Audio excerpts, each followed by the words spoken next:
Welcome to Liverpool Sport Update. Before we start the video, please subscribe, like and feel free to comment. Liverpool transfer news. Virgil van Dijk latest, Diogo Jota claim, Divock Origi wanted. Liverpool transfer news, rumours, gossip, and speculation including the latest on Marco Asensio, Gini Wijnaldum, Virgil van Dijk, Philippe Coutinho, Aaron Ramsey, and more. Welcome to the Liverpool Sport Channel Wednesday blog for your latest Liverpool news, rumours and transfer gossip. Liverpool is reportedly resigned to losing Georginio Wijnaldum at the end of the season, while the Reds are scouting Angelo Gabriel. Gini Wijnaldum has reiterated his stance of no news with regards to his contract situation at Liverpool. The Dutchman's future continues to dominate the headlines, with his current deal at Anfield due to expire in the coming months. Wijnaldum has refused to be drawn on speculation surrounding his future when asked in the past, and it's the same again now. Erling Haaland has revealed that a club must want him if he is to sign for them, amid the continued speculation around his Borussia Dortmund future. The Norwegian international is one of European football's hottest properties, having averaged around a goal a game for the past 2 seasons. The 20-year-old has netted 47 goals in 48 games for Dortmund since joining the German side in January 2020 from Red Bull Salzburg, where he struck 29 times in 27 outings. The Norwegian is currently in Spain on international duty and has remained coy when facing several questions on where his future lies. "They must want me," he replied when asked by VG what qualities a club must have for him to sign for them. Divock Origi is reportedly being targeted by Serie A leaders Inter Milan.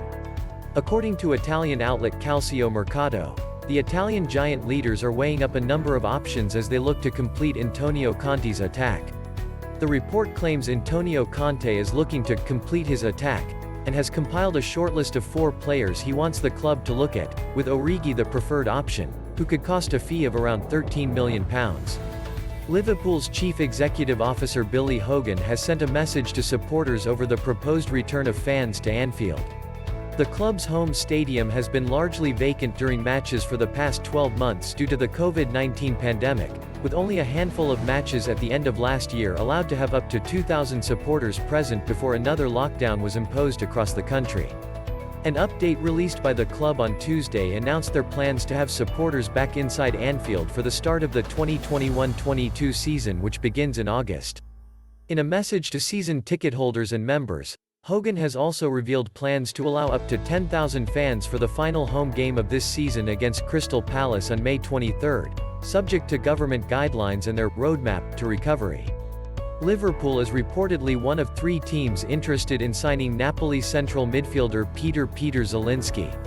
According to Radio Kiss Kiss Napoli, the Reds, Manchester City, and Barcelona have all shown interest in the Polish international. The report claims the financial damage caused by COVID-19 could result in the Serie A side letting Zielinski go this summer, despite them not being keen on losing him. A report linking Liverpool with a move for Juventus central midfielder Aaron Ramsey this summer is reportedly false. Italian publication Calcio Mercato named the Reds and West Ham as 2 of the clubs interested in signing Ramsey from Juventus in the upcoming transfer window. But a report by Anfield Central claims the Welshman is not a player Liverpool is looking to sign to replace Gini Wijnaldum next season.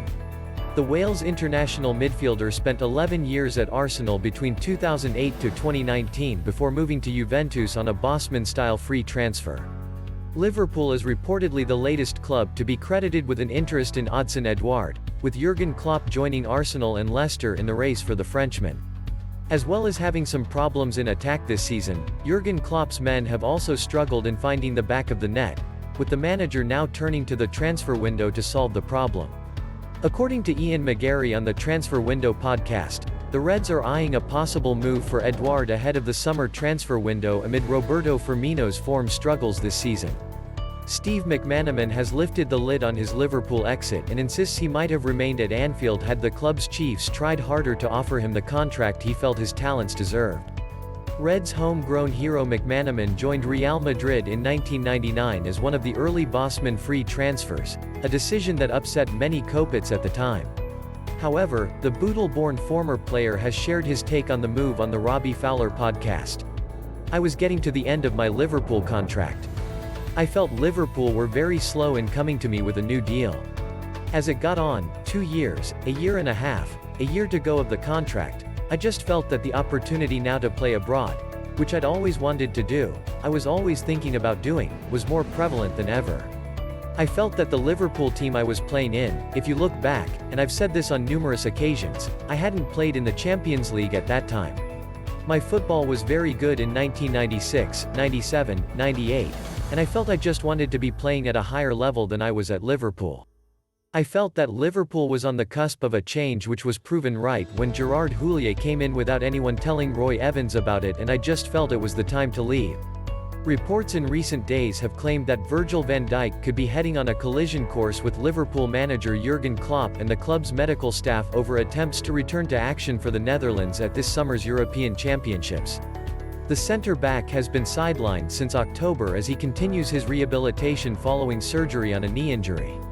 However, Dutch national team boss Frank de Boer says that neither he nor his Anfield counterpart Klopp will know when the time is right for Van Dijk to play again, and it's the defender himself who will know. Of course, it is not my decision whether Virgil will go to the European Championship or not. But with the information I have at the moment, I say that it is not very likely. As a coach of Liverpool, as a representative of the club, I can very well understand that you are taking this position. Because you don't want to put any pressure on Virgil at all. I have spoken to him, he is going to the field. There can be setbacks. A week or two of setbacks could mean he can't play games for Liverpool. Anything he can contribute to Liverpool and possibly us would be a bonus. I'm not counting on him right now. But if it did, it would be fantastic for the selection. We will see. I'm not putting any pressure on him at all. He must do it himself and must have confidence in it himself. The choice mainly lies with him. When the moment comes, and we know how he is doing, you agree with him what he can do. Then I have to make a decision about it. We now let him work on his recovery calmly. It is now going well. We don't know whether that is enough. Liverpool was linked with a move for Belgium wunderkind Jeremy Doku when he was at Anderlecht, but the 18-year-old instead moved to French club Rennes last summer. The winger still hasn't scored for his new side in 25 matches so far, but remains confident that the Reds will come calling for him in the future. I preferred to be careful. I know what my trajectory has to be. That's why, at 15, I told myself it had become serious because I'd seen my career. I know what route I needed to take, and I knew at that moment I needed to stay at Anderlecht. As soon as I'm asked if I regret it, I always say no, because if Liverpool came to me at 15, if they like me, they'll come back later, that's certain. It's up to me to be good. Even the best teams will struggle if their best players are out injured, and former Premier League player Micah Richards has stuck up for under fire Newcastle United manager Steve Bruce by comparing the Magpies' situation to Liverpool's. The Chronicle quoted the ex-Manchester City right-back who also played under Bruce at Aston Villa as telling BBC Sport. St. Maximin, Wilson, and Almiron, look at Liverpool this season without Van Dijk. They've had to put central midfielders at the back, and if Van Dijk was there, that wouldn't have happened. Newcastle has not got the same caliber of player as Liverpool, so when you're talking about, it's damaging, it's more than damaging, it's horrendous for a team that's in that position. I'm not making excuses for Steve Bruce, I'm not at all, but I'm saying that if they had been fit for more games, then it would be a more accurate assessment of where Newcastle would be right now. Unsurprisingly, he's performed as one of the best in France this year across a number of departments. His aerial ability, in particular, shows up as a real strength. He places top of the division for aerial success, having won 76 of his 96 duels, which leave him with a win rate of 79.2%. For context, only 2 players in the Premier League are averaging higher at the moment in Rodri and Kurt Zouma. Standing around 6'3", that aerial prowess has delivered 2-headed goals this season, and it is reasonable to suggest that at Anfield, his scoring threat would increase further given the technique on the deliveries of Trent Alexander-Arnold. Coletta Carr has also posted an assist this year, with that goal stemming from one of his trademark long passes over the top of the opposition's last line of defense. Liverpool goalkeeper Adrian is planning a return to his first club Real Betis this summer, according to a report. Sport Witness cites La Razón as making the claim over the 34-year-old. Their article states, with a contract expiring at the end of the season, the keeper wants to join Manuel Pellegrini's side in the summer. Adrian trained under the Chilean in his final season at West Ham United, and the pair could reunite next season if the La Liga side takes him on a free transfer. Real Betis have already agreed on a deal to sign Grandes Rui Silva in the summer, and they will have to bring in another goalkeeper in the next market if Claudio Bravo leaves Los Verdeblancos. Goalkeeper Brad Friedel has admitted that his time at Liverpool was probably the worst he played in his entire life. The USA international would later carve out a successful Premier League career at Blackburn Rovers, Aston Villa, and Tottenham Hotspur, but made just 31 appearances for the Reds, who were his first English club. Friedel told 442 magazine in an interview carried in their new issue. "My first 3 months there was probably the worst I played in my whole life. I was so erratic. By the time I'd settled down, Gerard Houllier, God rest his soul, had come in and there were changes. They brought in Sander Westerveld and it was very difficult to get in the team. It was a shame things never worked out the way I wanted them to, but it was an honor to play for Liverpool." Diogo Jota has been hailed by Liverpool assistant manager Pep Lijnders, who admits the Portuguese star possesses attributes that come naturally to him and are difficult to coach. "Jota is on the same technical level as our front three. I said this before and the whole world can see it. Quick, and being quick in mind is a lethal combination for a striker. He has direction in his game. Diogo understands that it's not about him, it's about him, Sadio, Bobby, Mo, it's about togetherness. Adapting to our pressing style isn't easy, but with him, it goes very naturally. It says a lot how quick he adapted to the team and how quick the team adapted to him. It's just pure quality as a team player and as a person. He has this positioning in the box where he is often on the right spot at the right time. This intuition in the box, this pure instinct, is something that is so difficult to coach. I still find it really difficult to coach that attribute." Liverpool's Thiago Alcantara is ready to rival his Spain international teammate Sergio Ramos in the Champions League.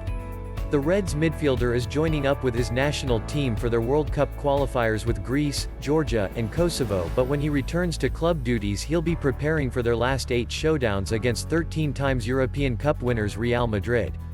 "It's great to play with Sergio.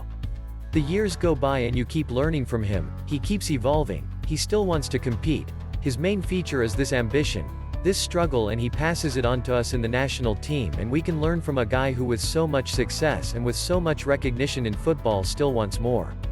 I love having Sergio in the national team as a partner, and when we are rivals, then he will be my rival. We have received the match with all the respect in the world, with respect for a knockout of a Champions League quarter-final, wanting to be able to play the matches. It is a wonderful competition, against a fantastic team. We face Real Madrid with the respect we owe."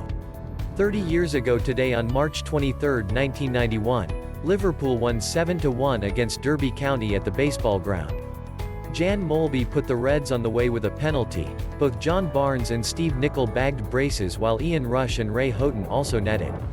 Dean Saunders, who grabbed the Rams' consolation, it was actually an equalizer, was one of 2 members of the relegated side to move to Anfield in big money transfers that summer, along with Mark Wright. Former Liverpool striker Peter Crouch insists that England manager Gareth Southgate has to find a place for Reds' homegrown hero Trent Alexander-Arnold in his squad for the European Championships this summer. The right back has been left out by Southgate for the Three Lions' upcoming trio of World Cup qualifiers against San Marino, Albania, and Poland this month. Liverpool-linked David Alaba has rejected a move to Chelsea and Paris Saint-Germain, according to a report. Sportslens cites Sky Germany as making the claim about the Austrian international, whose contract at Bayern Munich expires this summer. They say Chelsea and Paris Saint-Germain both wanted to sign the 28-year-old, but he has said no to both sides, as he holds out hope of transferring to Barcelona or Real Madrid. Liverpool left-back Andy Robertson admits that their results have not been good enough in recent months, but hopes that Jurgen Klopp's side has now seen the back of their bad turn. The Scotland captain told Sky Sports, "Of course the results at club level haven't been good enough. We believe that we should be higher up the table and competing, which we were doing before Christmas. We just took a bad turn, but hopefully we have seen the back of that now. Hopefully, we can show the Liverpool of old and we can keep kicking on, and the season might not be all bad come to the end of it. There's still a long way to go." Santos sporting director Jorge Andrade has revealed that Liverpool is scouting Brazilian wunderkind Angelo Gabriel, writes Connor O'Neill. The 16-year-old has only been playing professional football for a few months, but the Reds are already monitoring his situation and development. Angelo followed in the footsteps of Pelé, Robinho, Neymar, and more at Santos, by becoming the second youngest debutant in the club's 108-year history. The forward signed his first professional contract in December last year and is tied to the Brazilian side until December 2023. Liverpool is increasingly resigned to losing Gini Wijnaldum at the end of the season, as Barcelona close in on a deal, according to a report. The Mirror claims the Reds are adamant that so far, they have not been informed of any pre-contract agreement between the midfielder and the Spanish club, despite reports suggesting an agreement has been penned. Barcelona has now also distanced themselves from the reports, which originated in the Catalan media, claiming they have not yet come to any formal arrangement with the player. But the Dutch international is now able to sign a pre-contract with an overseas club, and he has made clear he won't sign the offer which Liverpool are understood to have left on the table since last summer. That's all for now from Anfield. Please do not forget to subscribe, like, share and comment. Thanks for watching.